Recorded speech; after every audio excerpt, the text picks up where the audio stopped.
Hello, my name is Hannah Stedman with World Understanding Inc., your solution to global training. We are a United States-based corporation specializing in the cross-cultural education needed to help your business succeed with both statewide and abroad. Cross-cultural training is not purely used for diverse groups, but for many workforce with a diverse workforce found. In reality, in today's world, this is everywhere. Cross-cultural training became more popular and an area of focus about 35 years ago, when Americans were returning from doing work with the Peace Corps and showed an increased awareness of cultural difference and a new understanding of the importance of intercultural communication. In today's society, we work directly with companies who are either outsourcing their work to other countries or expanding out to foreign countries. World Understanding Inc. takes cross-cultural training to the next level.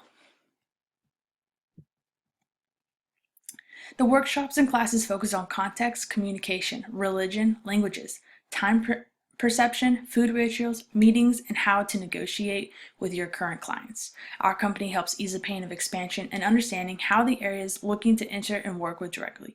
The Whitman Brothers Hotels looks to expand their operation in the next 5 to 7 years to India, France, Brazil. Let's take a look at the key cultural aspects of each of these countries and the challenges that we need to overcome by growing your workforce. India is one of the most populous countries and will most likely end up bypassing China by 2028. Although they are one of the more poorer countries, they tend to have a largely educated population. They speak English but also have a domination of multiple languages. They have a total of 122 languages spoken by over 10,000 people, but their big six include Hindi, Bengali, Telugu, Marathi, Tamil, and Urdu. India is a polychromatic country. They tend to be late to meetings, they go long, they manage to have many interruptions, they tend to be a high contacts, already having information ready. They tend to change their plans often and don't mind sharing their things. Time in India has to be flexible. They're also a high context culture. They're very close to relational, collectivist, and contemplative.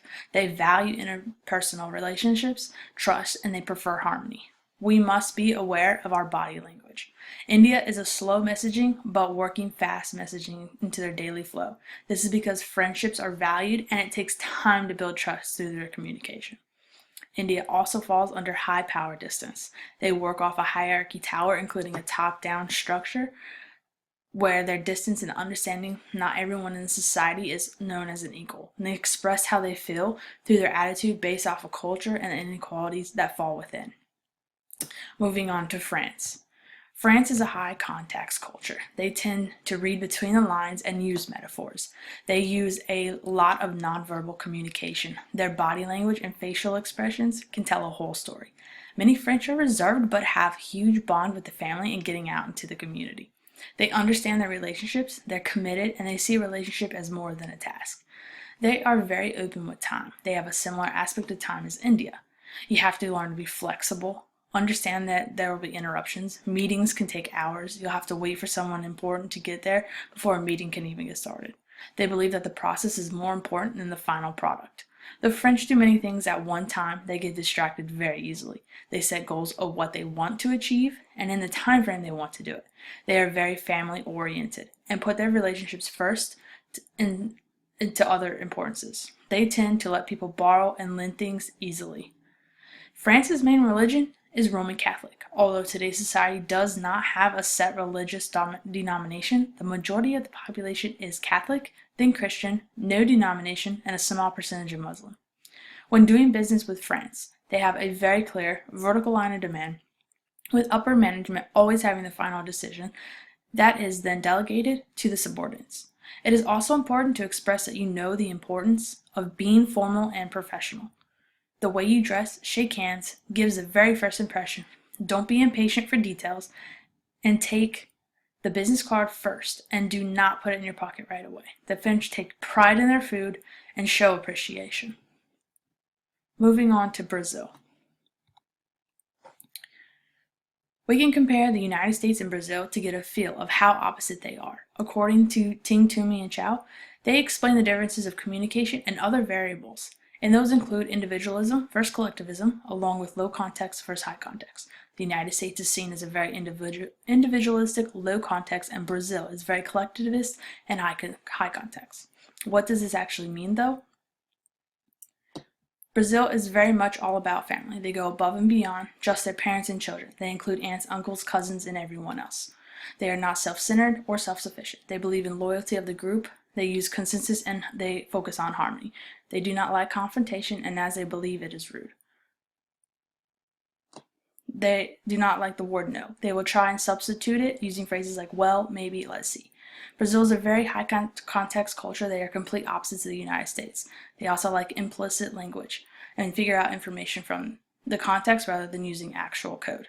According to Hofstede, Brazil is a high power distance culture. They have a clear distinction between the young and the old and the superiors and the subordinates. Their children are raised to obey and they hardly get in trouble. In Brazil, the nonverbal dynamics express things that we would never have dreamed of. Brazil's gestures mean different things and they depend on nonverbal gestures in everyday communication. One example is rubbing the temple with a finger, which can mean that that's crazy. Their personal space and touching is a little bit more friendly. It is important to understand, and touching is welcome between close friends and family at work. Just be aware that handshakes do occur. A few things to remember when working in Brazil. With negotiation will come haggling and exaggeration. Decision making starts at the top and mid-level managers do not make decisions. Expect to start late in Brazil, and although it is not as bad as other countries, meetings might start late, dress is usually formal, and interruptions are accepted. As the Whitman Brother Hotel expands to these 3 countries, we believe that with our stateside and abroad seminars, your workforce can diversify itself with your expatriate workers from your current stateside location, as well as utilize the local workforce in each country. We also offer other seminars in our headquarters here in the United States at our individual locations as you create them overseas. You will also continue to run new seminars with updated information and experiences over the years workforce that grows and evolves. World Understanding feels that the diversity is important in our trainings as it is in our business ventures, which is why our trainers are hired based on most experience and specialize in regions and specific countries. And each seminar houses multiple instructors to ensure much experience in one room is all that you can get. This diversity of our workforce will set us apart from our other training organizations, and that will allow us to push Whitman Hotels into a culturally diversified years to come. Thank you.